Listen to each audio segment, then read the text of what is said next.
is your old pal Rob. I've got Dan Picaldi from none other than No Enemies here. And today, folks, oh, what a glorious day it's going to be. Yes. We have Worthington Publishing, Grant Wylie. Grant, thank you so much for being here today. Really appreciate you coming in. Great having you here.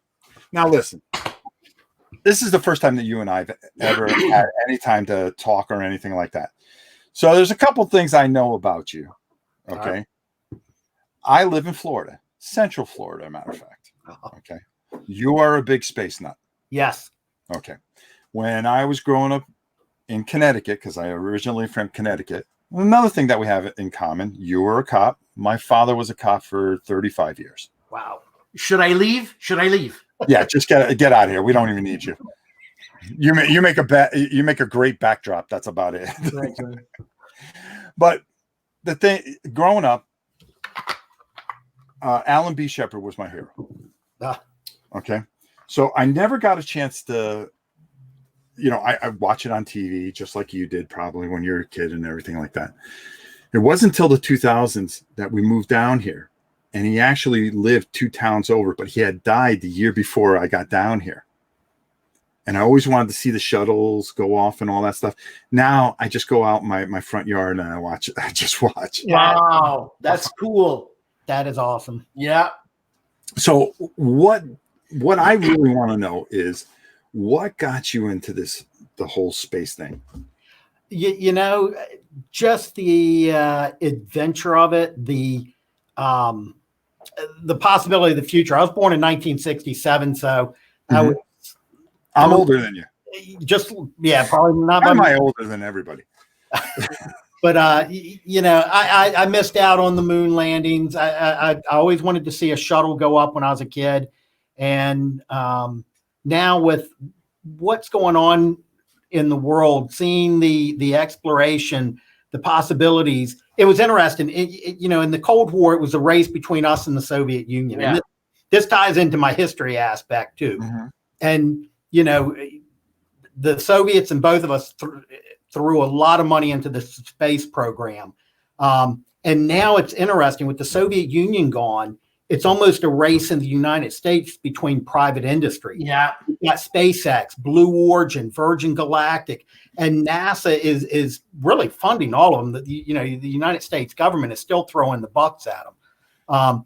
But it absolutely embarrasses me that for the last 10 years, the United States has paid $90 million an astronaut to get our guys back and forth to the space station, where SpaceX is going to be able to do it for $45 million aboard the Dragon capsule, which they plan on launching May 27th. I wanted to come down and see it, but Jim Bridenstine, the director of NASA, has, begged people not to come down. So I think what I'm going to do is a launch party and have friends and family over, put a screen up in the backyard. I got a projector, and hopefully be able to show, the launch of Americans back into space on American rockets. And Grant, now that we know Rob, we'll just go over his place. I got my place. I did stay at the resort at the port in Port Canaveral for my last trip down, but one of the most amazing things for me is I got a chance to go into the building. Are you talking about the launch, the vehicle assembly building? Yeah, the vehicle assembly building. I'm sorry. Incredible. And because of my job, I never dreamed that I would be able to do that, because my mother told me, "Oh, you're never going to be." Okay, so it is out of bounds. No, and the civilians can't go in there. Right. Well, there's certain areas that you can go into, but going in there, it was such a fanboy moment for me. Yeah. Now, have you been able to take the tour and all that stuff, and you've been to NASA? Well, I actually got the same, probably close to the similar behind the scenes. I did a NASA social. And what that is they invite 30 to 40 people. You got to fill out an application. They pick from thousands, and you've got to broadcast on social media everything you're doing down there. But you get to interview the scientists. You get to interview the rocket engineers. They do a television broadcast from NASA. So I got to go inside the vehicle assembly building. Anybody with an interest in NASA, I suggest you go to nasa.gov and check out socials. because they do them around the country. They do them on the West Coast. They do them on the East Coast for each launch. But it's really a behind-the-scenes look. And I was there as close as they allow the press for the launch of the TESS mission, which is terrestrial exoplanet. It's where they're looking for exoplanets. They're watching stars passing between us and planets and trying to see how large they are. It's really fascinating. Well, it's funny.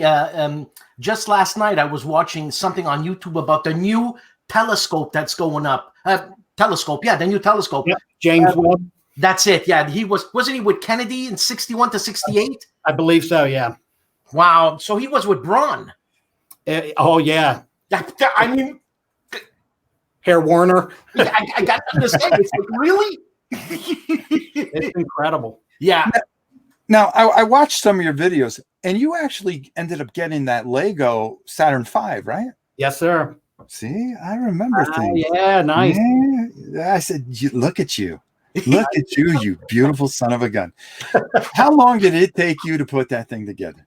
About a day and a half. If you sit at them and just crank on them, they're a lot of fun. Yeah. The bigger the boy, the bigger the toy. Yeah. I saw they had the moon landing one with the lunar lander. Yeah. And I took my grandson down to Disney and I saw it and I said, man, I should just get that right now. I should get that right now. And I said, I'm not going to carry it around all day. I'll eventually get it. Of course, he wanted the Jurassic Park $350 set. I'm telling him, no, you need this. Actually, a neat thing that I did for him is I had gotten the model kit. I think it was like the 50th anniversary kit of the lunar lander and of the first moon landing. And I actually made it for him and sent it up to him because he's still up in Connecticut. And she put it, my daughter's going to, when he gets old enough to understand, put it up on his thing. Because when I was a kid, it used to have all the models up on your ceiling and stuff like that. That is really cool. Yeah. The other thing I want to ask was that you actually have your warehouse is in your garage, isn't it? We've actually got 3 warehouses, and it's we had built one in my yard. One, it afforded us. I have a huge yard, and it afforded us the ability to where if we needed something, it was right there on property. We built an office attached to it to where we could meet. Since then, because we've grown, we're in a separate office, and we have that warehouse plus the main warehouse, which when we get our games imported to us, they go to that warehouse, the main warehouse.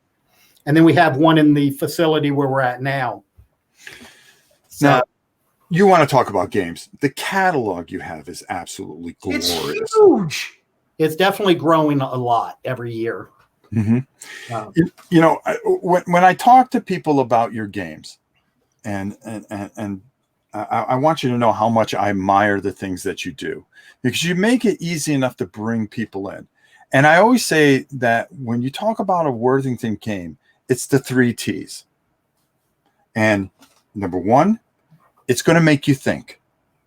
Okay? People think it's too simple. No, they're not, because they're going to be quick to learn, but you're going to sit there and you're going to think. Number 2, if you're playing with somebody, you're not sitting there looking at a rule book. You're talking about history. Okay? And I just think those things just really, really, really stand out.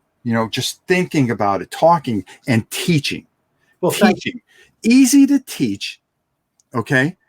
And you're not just, it gives you the time to teach these beautiful rules that you guys come up with.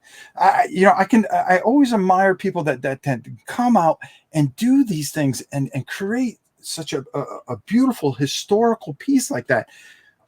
They're so easy to learn. And then now you not only are teaching the rules, but you're teaching history. If I don't knock my microphone over, you're teaching the history, you're talking about the history, and then you are thinking. You're thinking on how you can change history. And you guys do a beautiful job at it. Well, thank you very much. Oh, go ahead, Dan. Thank you.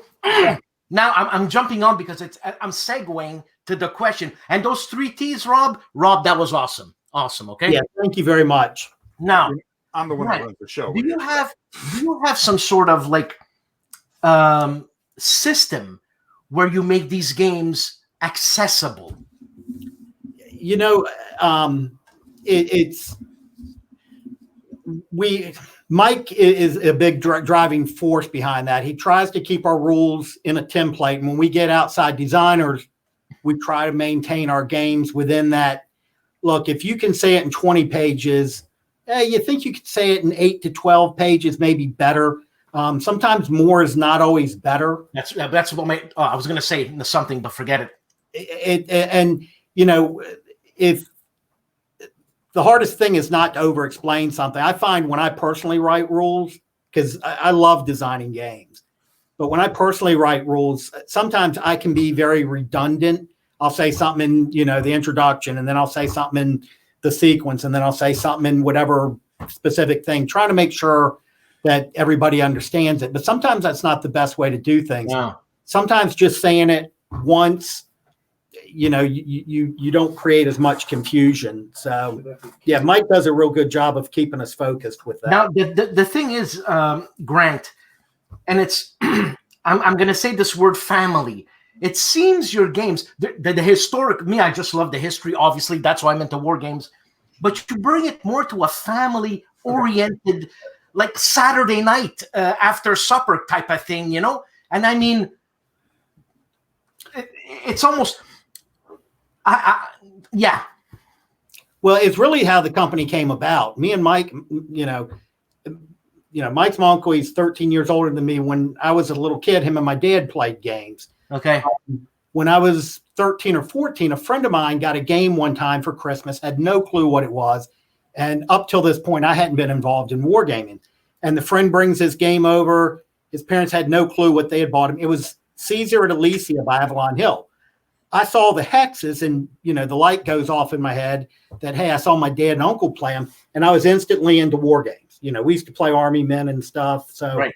I go and me, Mike, and my brother and nephews, we all start playing war games. And that was a typical Saturday night. We'd go, me, my dad, my brother, we'd go over Mike's house and play till 3 or 4 in the morning, Axis and Allies. Oh, God. Yeah. Up front, Battle of the Bulge, you name it, and we would play it. And that was a Saturday night thing for us. Yeah. So, yeah, wargaming's a good family activity. I've got 2 girls and as daughters, so it was a little bit harder. I haven't gotten them into wargaming, but not for lack of trying. They've had a lot of battlefield trips and a lot of history nights and things like that. But, yeah, man, you're in a beautiful state for that, man. Oh yeah. And it really shows. I mean, the passion that you've put into this stuff. Yeah, I mean, it shows in every single game. I've not gotten one game that I've been disappointed. And we do a thing at the end of the show. I think we were telling you before we went live, is that we have to pick 5 games that we consider our favorite out of your catalog.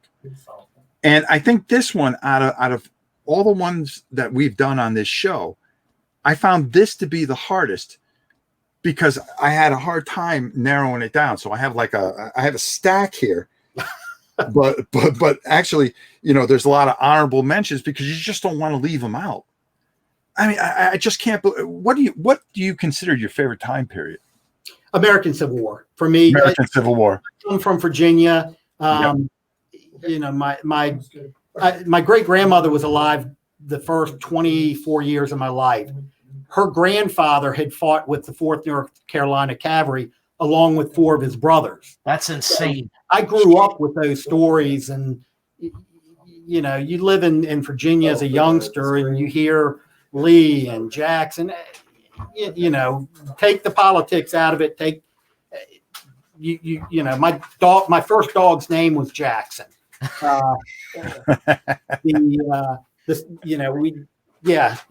Just the things you grow up with, and the American Revolution. You talk about favorite topics, and y'all are history guys. Mm-hmm. first war movie I fell in love with, Zulu.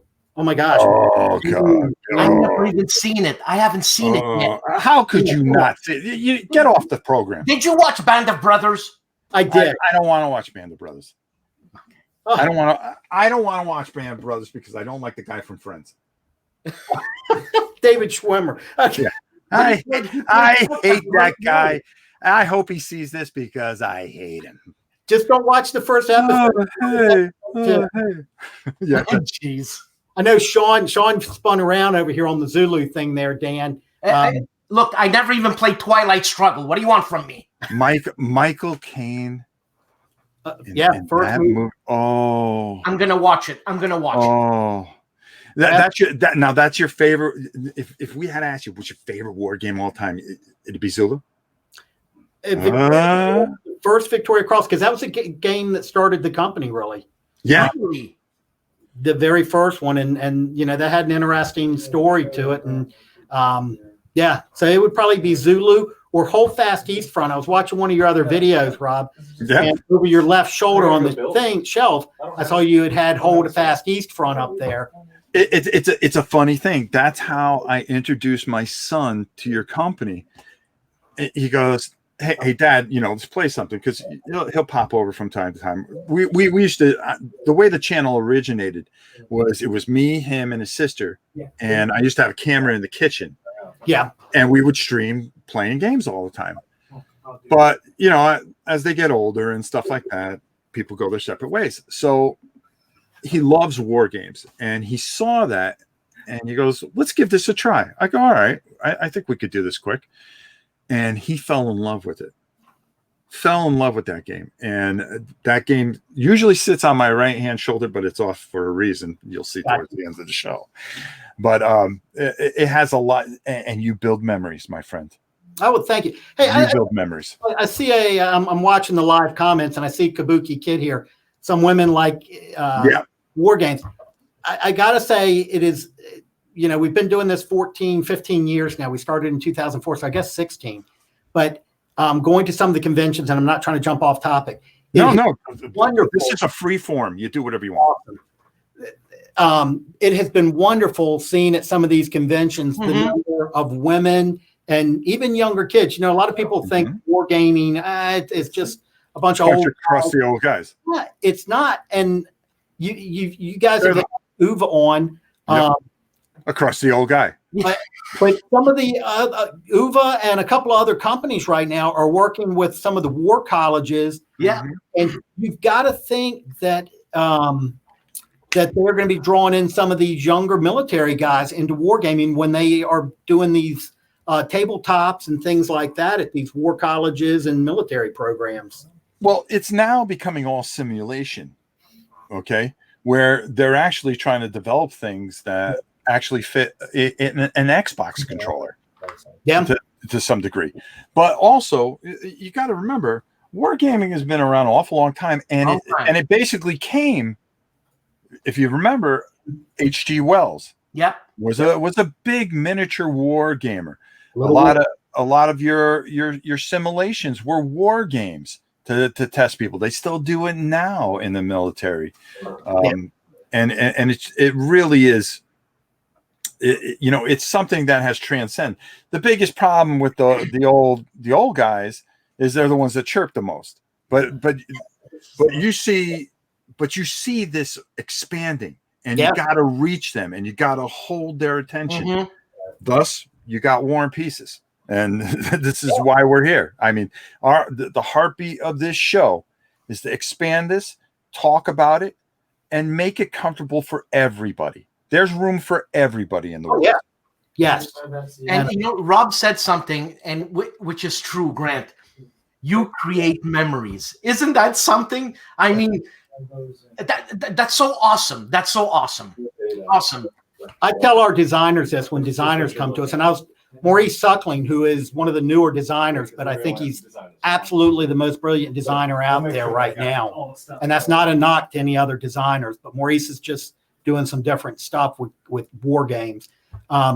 We were at PresCon, and I was talking with him, and Maurice, you're up there. There he is. I may never write a novel that somebody's going to read, but 100 years from now, somebody may sit down with the game and play it with their kid and enjoy it, and it be a Worthington publishing game. And that's something that, that's something that you may not get from a novel. The interactive experience of two people or a family playing a game together, whether it's a war game or not. And you were talking about other designers, and I want to go back to a few questions. Now, your rules are concise, okay? Now, I've noticed that some of the designers you get do the same thing. Jim Crone. Yeah. Martin Wallace. Well, Martin came to us through PSC with Lincoln, but the designers we've worked with, we've definitely enjoyed John Paninsky, Jim Crone, Maurice Suckling, Bill Molyneaux is a great designer. He did Savage Wilderness recently. He did Wilderness Empires with us. He's a great guy. They're all great. Now, do you go around soliciting designers that are rule concise people? No, we'll take any game. There are some, we don't want to produce games there are certain things we don't want to do with the company. One, our goal right now is to produce the best quality games in the world. When your quality is fantastic. Well, when you open one, we want it to be an experience in itself. Because for me, even growing up, there was nothing like breaking the plastic on a new game. It was like. Let me ask you something, Brad. Do you smell the box when you open it? Guilty. Yeah, it's something about that cardboard and just popping the pieces out. It's just an experience unto itself. And for some time in the late 70s and mid 80s, it wasn't that way. I played SPI, but Getting back to Savage Wilderness, I got that not too long ago, and it was just so fantastic to have everything just right in front of you. Yeah. Nice and condensed right in front of you. I mean, just ridiculous. Yeah.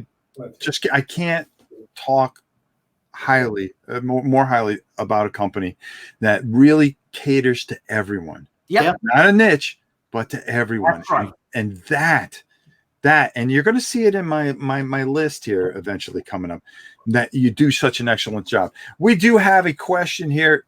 Is Cowboys 2 still scheduled to ship in fall with everything going on? Yes, we are fully operational, and our shipping is, we're right on schedule with everything right now. We got 2 that we're backed up on a little bit, and they're behind me, the proof copies. I've got Napoleon Returns and Philadelphia 1777 behind me. 77, yeah. It's on pre-order on Miniature Market, folks. And also you can get it at Worthington Publishing. But they are actually going on the boat in the next 10 days, if not, 5 days. So we'll have those by the end of June. Everything else, we're on schedule. We're actually a little bit ahead of schedule on. So stuff we've said that's going to be October, maybe September. We're trying to fast track some of them with the printer because we've been able to work when other companies haven't. Grant, maybe you should talk to Uwe about being on time. Did I just say that? Did that just come out of my mouth? Well, Uwe's a rolling party, so there's no telling what's going on with him. That guy's a trip. I love him. I love him too. So somebody was saying, gee, there's a lot of noise in the background, this, that, and the other. Why don't you turn around and introduce some of your staff? All right, I'm going to spin us around here, and Some of the staff. I think they took offense. All right, listen. All right, why don't you introduce yourselves? Sean Cook. Yeah, we're actually working on Man. rules and game board, finishing up something on it. Last couple of touches before that's ready to go to the printer. So, Mike, is your boss paying you well, Grant? Is Grant your boss paying you well? Yeah, he's paying me just great. I don't know. You look a little thin there. Oh man, that was funny. You're looking a little thin there. Maybe one of the contrast between the two of us, but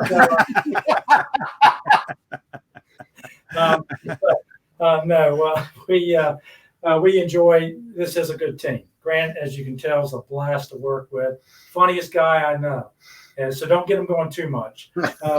And Sean, amazing when he's pulling all the hard graphical work for us together. Not only that, the way you guys had mentioned the rules, he's the master of organizing rules so that there's a presentation that I think really does help folks in their reading of the rules and trying to grasp some of the things we're doing. Now, what's something Grant sent me a few games, and I opened the box and there's 2 sets of rules. Yes. Who does that?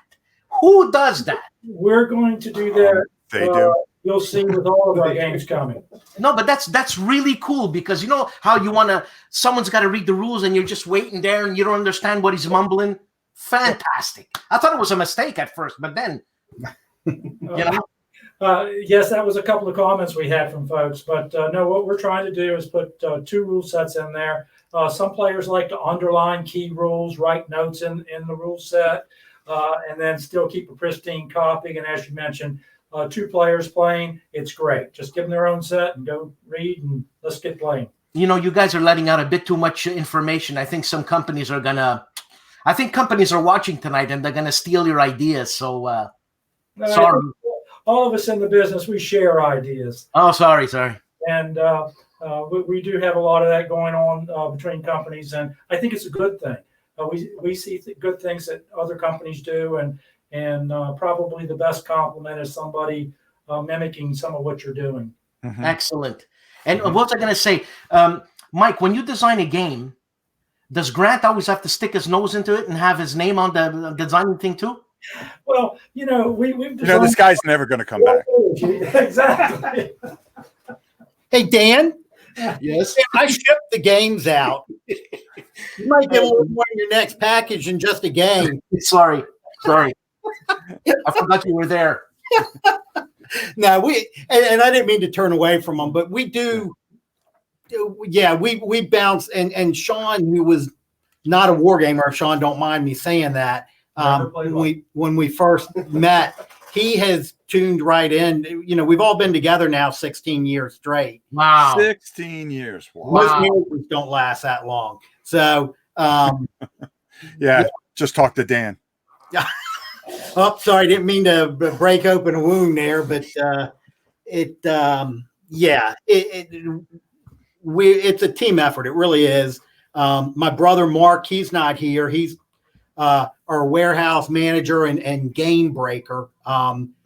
He'll come into a rule set and somehow find any holes and break the game. But it's a beautiful thing. It's an art in itself. Yeah, absolutely.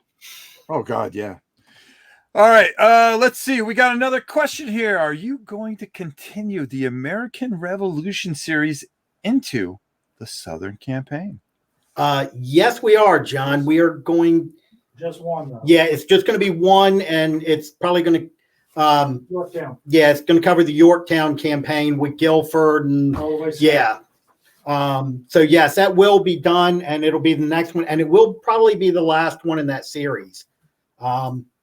We're not totally moving away from block games, but we are trying to diversify our lineup with more hex and counter games and more World War II games. We're a little light in World War II, a little heavier in the pre-1900 games, definitely.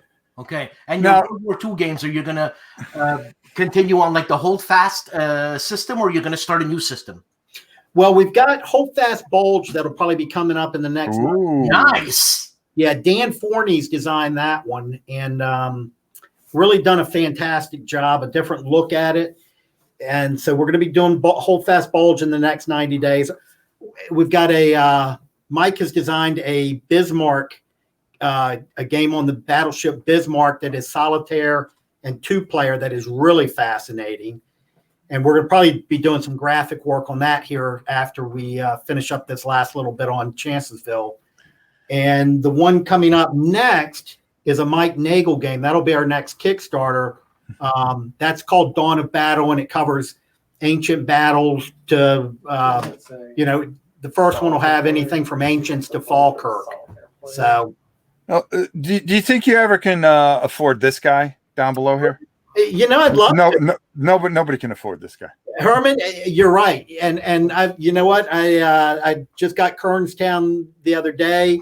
I'm a big Civil War buff, so definitely blind swords, great system. So yeah, Herman, give us a call. Send us an email. There we go. Maybe we started something here. Oh gosh. I don't know. Maybe we started something here. And by the way, Herman, we get our cut. If Grant hires you, we get a cut. You're always holding out for money. You're the most greediest son of a gun I've ever met in my life. Can't you just do something for the goodness of your heart? Yeah, I'm here. Wait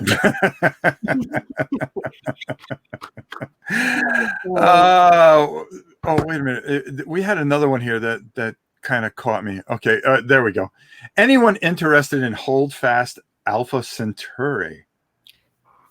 Well, and we worked with Dan, and Dan, we would be interested in seeing it. The only thing when we get games from designers, the only thing we want to see up front are rules. Do you got a rule set and a component list? Because that lets us know can we don't want to produce a $150 game. That's not we want it. We've had some higher price ones, but we try to super deluxeify them. Mm-hmm. So I mean, listen, I was just on the miniature market, seeing what they have in stock, and a lot of your stuff doesn't stay in stock here. Okay. But they're down to 2s and 3s. So go over there and buy it all, of course.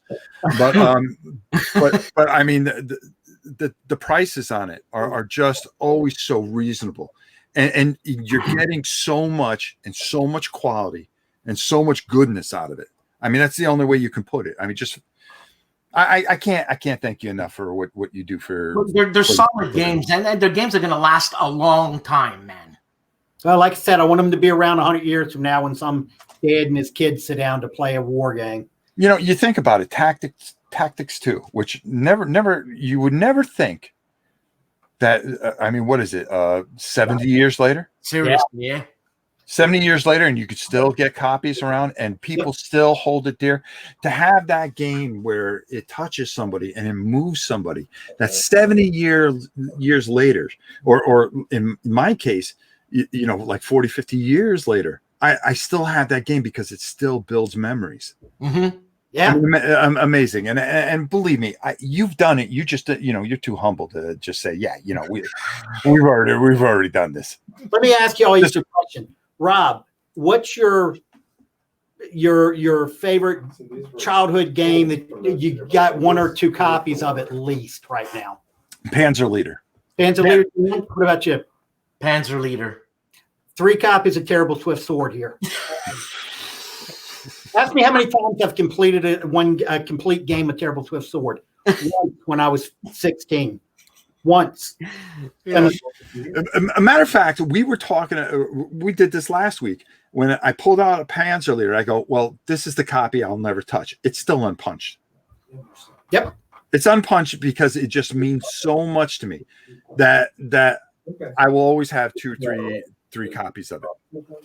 Look at this. Just ordered one of the last Holdfast East fronts. There you go. Well, we're out of print on that too, by the way. Thank you.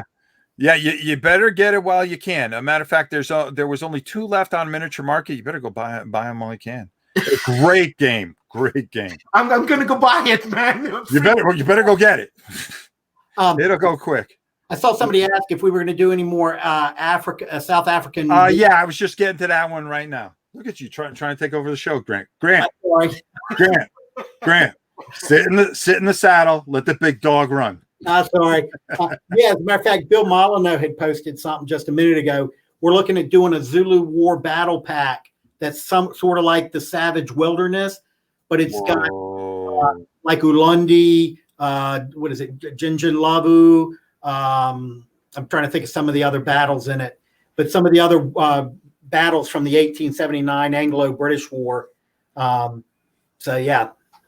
Spiros is always around here, and we've been in contact with Spiros. Hey, Spiros, tika, He's down in South Africa. It's really hard to get games down there. And we're actually doing something, and one of my charities, we're going to try to send down a bunch of games to them, and I'm going to make sure that some Worthington games will definitely be in there. Well, Rob, we'll send them over on the house if you're going to send a care package of war games. Listen. We got it. We raise money. We'll take care of it. I appreciate it. But yeah, anything you could do, they're trying to bring a lot of gaming down there, and it's really, really hard. Yeah. And just a fantastic guy. I've talked to him numerous times, and it's amazing how this just reaches the globe, you know, and how hard it is for some people, for us, to just go into a store and go, yeah, give me that one, and That's what the problem is. I mean, it's just it's amazing. All right, listen, it's that time of the show. Dan, are you ready? I've been ready a long time. Folks, you know the story, you know the drill, but I'm going to tell you anyways. Dan and myself had the hardest time of trying to pick 5 games from the catalog, our catalog of Worthington games that we consider some of our favorite games. We try to match up. It's impossible because, well, IQ, no IQ. No. But I think we're going to be close today. Okay? I think we're going to be close today. So Dan's going to go first. He's going to pull them out, and as I match them, and then what we do is what I don't match with them, I pull out the other ones, and we'll talk more about them. But we like to talk about each game. So Dan, without further ado, my dear friend and buddy, pal, and cohort, get us started. Jim Crone. Yeah. Band of Brothers, bro. Now, there's a ton of expansions. For me to actually get to my copy, it's up there, but I pulled an expansion out. But oh my God, Grant, you glorious son of a gun!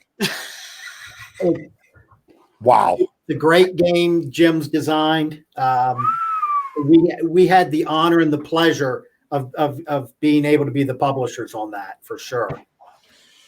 I even kept the what do you call them? The chits that you were for that serve nothing. Yeah. Dan, tell us a little bit about that game. Why is it sit there for you, bro? Well, it gives you that find, fix, flank, and obliterate. That's what this gives you. And you know what? It really and it was someone who said this game is so simple that you got to rely on tactics. Your tactics, you got to rely on your brains. So if you're being suppressed, I mean, what are you going to do? What are you going to do? Well, you're going to do something. Either die or you're going to find fix, flank, and a finish.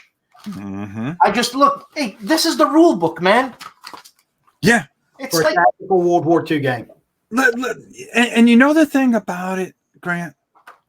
It's everything that you've done. It's a clean read. Yeah. It's comprehensible. It's easy. It's I need easy more to pictures. explain. I need more pictures, Grant. Give me more pictures. Well, just so you all know, Jim Crone is currently working on, and we just sent, we're waiting on the art to come back from the artist on the old breed, which will be the Pacific version of Band of Brothers. No way. That is coming in the next probably 4 to 6 months. Unbelievable. Yeah, I'm reading the rules as we're doing it. I mean, what are you doing, Dan? Sorry, man. I really enjoy this game, and it's funny. I think I wanted to play it with a designer called Karat Paradis because he lives around my area. Here he goes. Hey, Dan. Here you go. In Band of Brothers, this is some of the pictures that you need. You have to shoot your opponent, okay? There's the pictures that you needed, okay? There you go. All right. Go on. That's awesome. Yeah, that's awesome. Ghost Band, yeah, all that entire series. And Jim, It's the whole series, though. I'm not going to pull anything out with you. Go ahead. It's what it is, okay? It's the Ghost Division, all right? Okay. Just leave it at that, yeah, okay? So you're playing history here, and you're playing Rommel. I mean, can you imagine? Oh, did I tell you, what's your name, Rob? Did I tell you that my grandfather, he was a best... I'm going to fire you. I swear to God. I'm going to get another co-host. Grant, what are you doing for the next 6 weeks? I can be here every week. They don't There you need go. Worthington. Did I tell you Deal. my grandfather was a Bersaglieri in Italy, and his commander, the highest you can go, was Erwin Rommel. Have you heard of him? Who? Erwin. Irwin? I might have heard of him once. Yeah. Okay. Do I keep going or what? Hey, Dan, can you talk a little louder because you're putting my dog to sleep? That's all right, girl. Here's Go my ahead. next game. Go ahead. And why? So hold on. Right now, we only matched one. But you said it's a series, so Okay, so I'll let you do another one. We're 1-1 so far. Okay, let's go. all right. Because I can play the Civil War in an hour and a half. In an hour. And the thing is, yeah, it's a simple game. Easy. The counter has one number on it. Mm-hmm. You know, one number. Like, what's that number for? I forgot. You're an idiot. Okay? And the thing is, you're playing history, and that's what's cool. It's just the story that's going on in your head, man. That's what it's about. You know, oh, look, the Confederates won this time. Like, hey, what's going to happen now? There's a couple questions here, so we will get to them. We're just going to, I will get to them. I promise you guys. The first one was, and not to break it up, but I didn't put Lincoln in my pile. Was looking at the store site. Are you developing solo rules for Band of Brothers or Holdfast games? No, not specifically. Jim's talked about coming up with a solitaire system for Band of Brothers, but nothing in concrete right now. What he sent us, you know, there's been a break since the last Holdfast game, and we're getting ready to do another one here. Like I said, about 4 months. We're just we want everything final before we put it out on Kickstarter. But he's talking about doing a new module every 6 months. He wants these rules that he does this next time to be the final set, the holy grail of the Band of Brother rules, and it to be able to carry forward. So I think he's looking at it.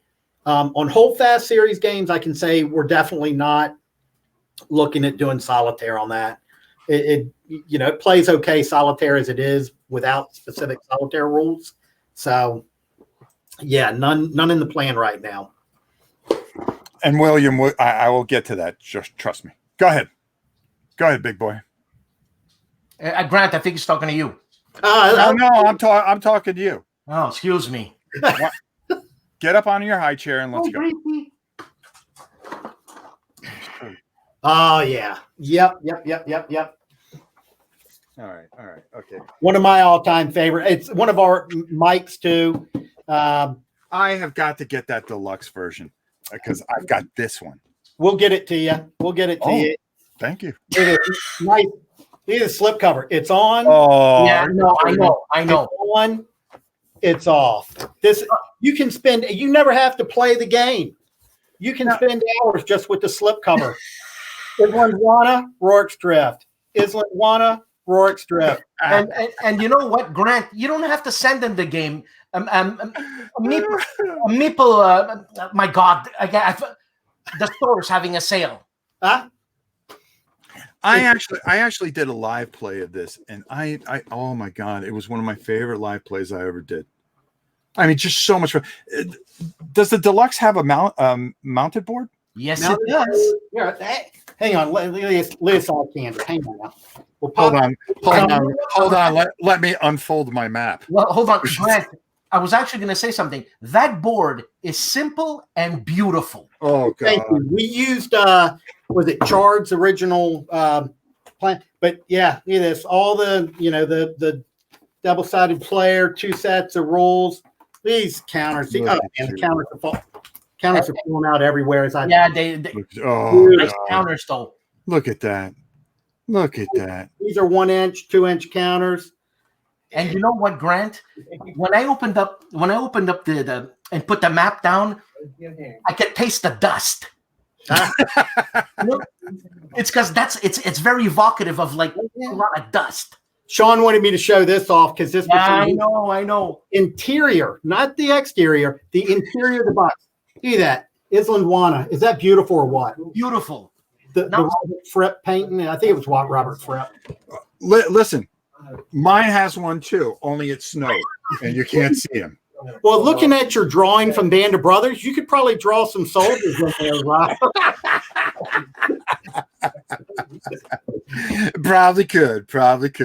You know, Grant, let me ask you an indiscreet question here. Yep. Doing that nice inside cover, is that extra? Yes, it does. This was one of our deluxe games, and we do the deluxe games. We like doing that inside wrap. One, it adds extra strength to the box, and along with the sleeve. And then we're doing that for Cowboys too. The Cowboys 2 edition, we've got the sleeve that you put over the box. But it adds stability to the box, and it is just really cool when you pop open a game box and you ain't staring at gray cardboard, that you've got a beautiful piece of art there sitting at you, looking at you, when you play. Especially when I open it up and I smell the box, I'm getting visual and sinus stimulation. I love it. You know what I'm going to do, Dan? Yeah. Next time I'm in the warehouse, I'm going to get a jar of box odor and just mail that to you. Man. I appreciate it. All right. So right now we're 2 for 3, which is pretty good for us. Game number 4. Okay. And the reason why I chose this game, first of all, I've got some questions on it, and I'm very impressed. And it's because this is dear to my heart. Your little black heart. 1759. You see, I was going to put that one in. And I just want to say something to the American people who are watching. Here we go. The 2-3 people who are watching. This battle over here, if it turned the other way, y'all be speaking French now. Get out of here. Are you serious? Y'all be speaking French now. The research, and by the way, you can't see it too well there, Rob, but I have a signed copy by Grant here. To my friend. Yeah. Well, he would do anything to get you out from underneath him. When you did these field orders, okay, when I opened the box, it was like this, right? Field order. It's written field order over here, right? Yep. And then when I went to the Frenchman side, it's written commande de terrain. I mean, I was into it right away. I'm like, oh, these are my orders. I want to play the Frenchmans. I want to beat the Brits. I want you guys to speak French. You know what the amazing thing is? And this is what you guys have in common with Canada. Their history is about as long as one of your manuals. You got Mike and Sean both over here laughing behind the camera. That's Rob. That's quick. That's good. That's good, Rob. Listen, don't throw rocks at a man with a machine gun. Whatever. And that's why. I mean, I'm playing the battle of the Frenchmen against the Englishmen. I broke that out, and another one I did a live play of, and I did it solo, and wow. I mean, wow. I've been to these places. I learned. I've been there. Mm-hmm. Well, I got to tell you, Mike was the main designer on that, and he drug his poor wife there. We were going up last summer when we got a hurricane down here and had to come home to help get prepared for that. But we'll probably be back up that way this summer. Well, you got to let me know, man. You got to let me know. Yeah, definitely. And Mike, you listening? I am. You went to the old city, right? Of course. Was that something or what, man? It was amazing. Yeah. It really was a blast. Yeah, like Boston doesn't hold a candle to Quebec. Not when you think of the French and Indian more. Yes, I agree. I really enjoyed Quebec. Did you have a poutine? Did you have a poutine? Of course. Of course. Yes, with a couple of Labatt's and a couple of Molsons and a couple of, I forgot after those 4 or 5. Yeah, no, when you come back, I'll teach you how to drink real beer, okay? Oh, here we go. Here we go. It's a family show. Let's go. So that's it. That's it. That's my choice. First, Dan, you got to say the game title like a Virginian. It's 1759 Siege of Quebec. No. Yeah, you mentioned one thing that we've got 2 more games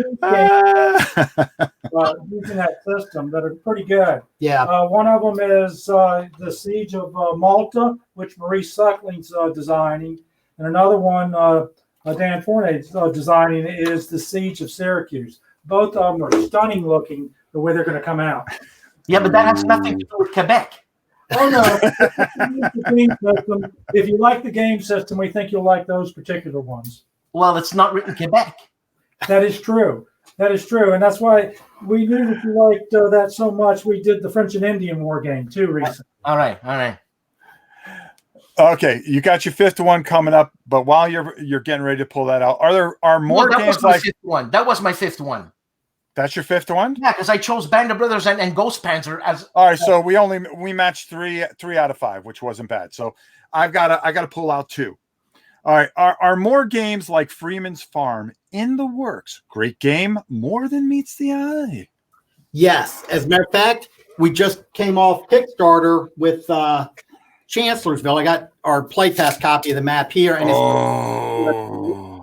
but the interesting thing with Chancellorsville, it's somewhat like Freeman's Farm, only it adds a lot of movement, and there is a serious solitaire bot bot opponent in there that is very hardcore. Now, Chancellorsville, 1863, correct? Yes, sir. Yes, sir. Okay, on pre-order. Okay, let me pull out my 2. Okay, let me tell you something. All right. And here's where you messed up, my short little friend. Grant, okay? you don't talk to you like that. No, I'm not talking to you, Grant. I'm talking to that guy over there. Okay? How did you not put this? Now, I've held on to this. This is actually, somebody sent this to me to give away in a charity, which I will. But I asked if I could play it for a little bit because this is tremendous. Now, you're a big Western fan. Yes. Okay. Favorite Western movie, real quick. Oh, Good, Bad, and the Ugly. Okay, I'm glad you said that. And you know, you didn't even know what it was. Hey, I'm Italian. You're French. You're in Canada. You don't get movies like that. No, this is tremendous. And when I found out Cowboys 2 is coming, I can imagine what you do with it. Oh, it's the deluxe edition, like Victoria Cross 2. It's you're gonna have that cowboy in the deluxe edition of. Yes, yeah. It's that's the one we just had on Kickstarter, not this last month, but the month before. It was Cowboys 2. It's being deluxeified. That means you're gonna have Cowboys 1 in it. No, we changed the scenarios. There's still some of the same scenarios. They've been changed because we changed the boards. We've updated the characters. Everything's being upgraded. Those little character sheets that we had to track ammo are being done on real chipboard. Everything about it is being kicked up a notch. We've added Indians. We've added to where a little bit of hidden to where you're not going to know if it's a real Indian. It might, you might be focused on the wrong individual if they're moving through the grass. It's some interesting concepts in it. Zebelik just said something, and I forgot about that movie, Little Big Man. That was excellent. That was a good movie. Yeah. I always think High Noon, of course. I mean, High Noon, fantastic. I mean, how can you not? The Searchers. What's your most underrated Western? Unforgiven. Okay, good one. Clint Eastwood. It got an Academy Award. How can you say it's a? Well, I just felt like saying something. Once Upon a Time in the West for me. That and the Charles fantastic. The Charles Bronson one. Oh, The Great White Buffalo. Oh, okay. Yeah. That's up north too, ain't it? In Canada? Yes, in Canada.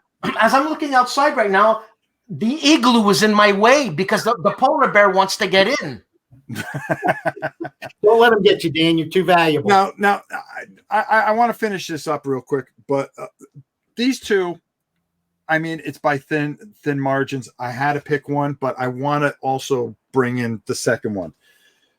And this one I knew was a passion project for you, which is Tranquility Base. The way it was done, the way it plays out, the solo version with the Soviets is brilliant. Oh, thank you. Brilliant. If people are not playing this, shame on them. You're missing something special. This is fantastic. I love what you did, having to get all these pieces to get this mission to go off. And the art in it is beautiful. I got to give Van Overbay credit for getting permission from NASA for the photos. And then Sean took it and put it together graphically into a beautiful package. Mm-hmm. Absolutely. Phenomenal. And finally, to round out this little piece of segment, I want to ask you a question about this. Robin Hood. Robin Hood, yes, sir. Okay, what made you do this? Yeah, I was going to say, what's that? You know, it was different, and it was a block game, and it was different. Mm-hmm. And the time was right. He came to us with it at WBC, mm-hmm. And I think you may have been there when he originally pitched it to us. But it was just different. Robin Hood's a fun title. Yes. It was before the movie came out, which I'm not making any comments on the movie, but first of all, you cannot remake Errol Flynn. No. Right.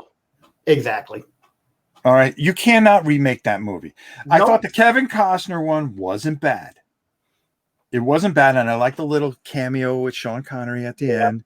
Kind of made the movie, but they kind of made a goof out of it. Errol Flynn was the man. Yeah, really was. Oh. I mean, who's the mean protagonist in Robin Hood there? Alan Rickman. Alan Rickman. Oh my God! Now I will say he stole that movie. Oh, yeah, of course he did, but it was more comedy. Yeah, that in where if you go back and how many times have they copied that one scene where they're fighting? What was the movie? My Favorite Year. Yeah, did you ever see that? I don't. Peter O'Toole. You didn't see that with Peter O'Toole? He was the movie star. He was supposed to be Errol Flynn. And they were trying to get him onto. Listen, Grant, if you ever get a chance, go check out that movie. Peter O'Toole. He's great. It's funny. It's hysterical, but it's basically about Errol Flynn and how he's supposed to go on this comedy show. And all the things that go with it, ladies' man, this, that, the other. Hitting the sauce like Dan on the other. Look at all these. Unforgiven is a great movie. True Grit. Oh, yeah, Casey, you're right. True Grit. Oh, Tough to Beat Errol Flynn. Yeah, Peter O'Toole. Yeah, I'm telling you, go check My Favorite Year. It was the guy, the co-star or one of the stars. What was that? Perfect Strangers. It was a TV show. Oh yeah, I know what you're talking about. Not Balky, but it was the straight man there. Oh yeah, the curly hair. He plays the kid, and he does a fantastic job. But that Robin Hood is fantastic. Dunkirk, I wanted to add that in.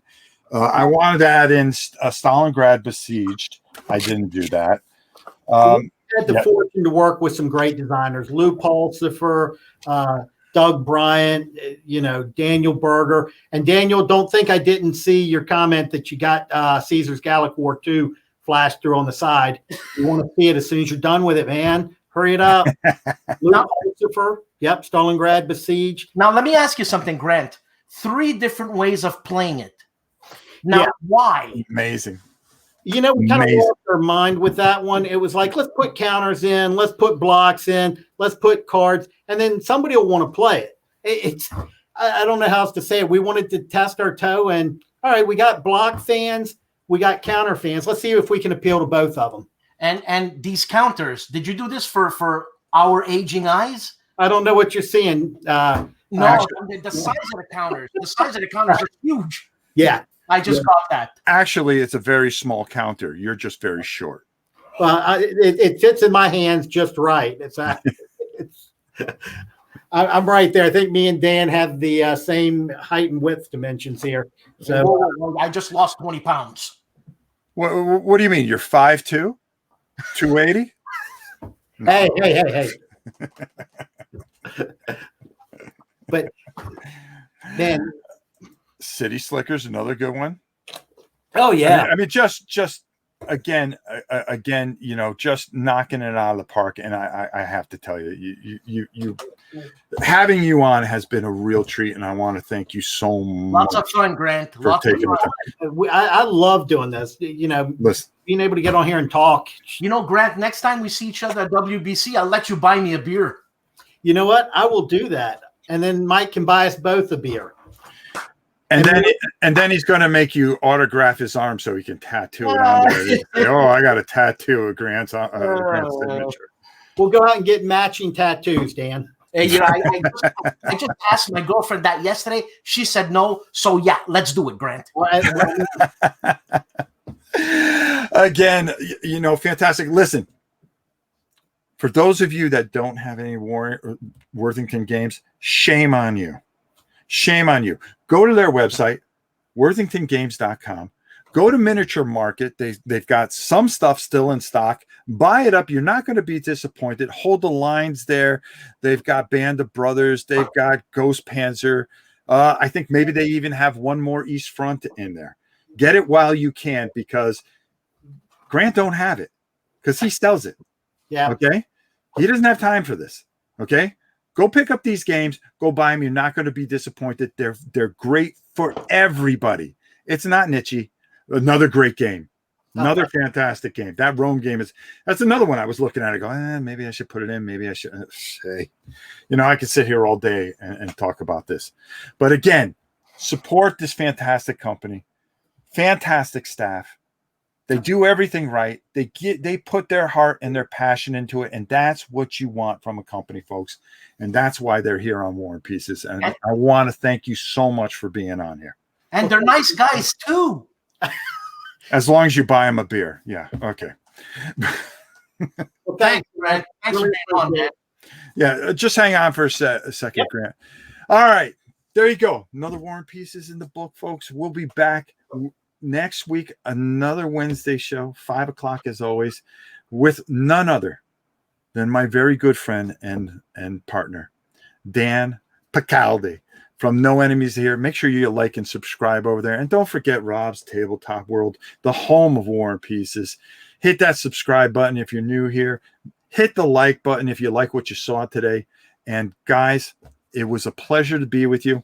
And I'm going to close this out real quick with some really words that you really need to hold today. To the world, you may be one person, but to one person, you may be the world. We love you all. Be safe, and we will see you guys soon. Good night, everybody.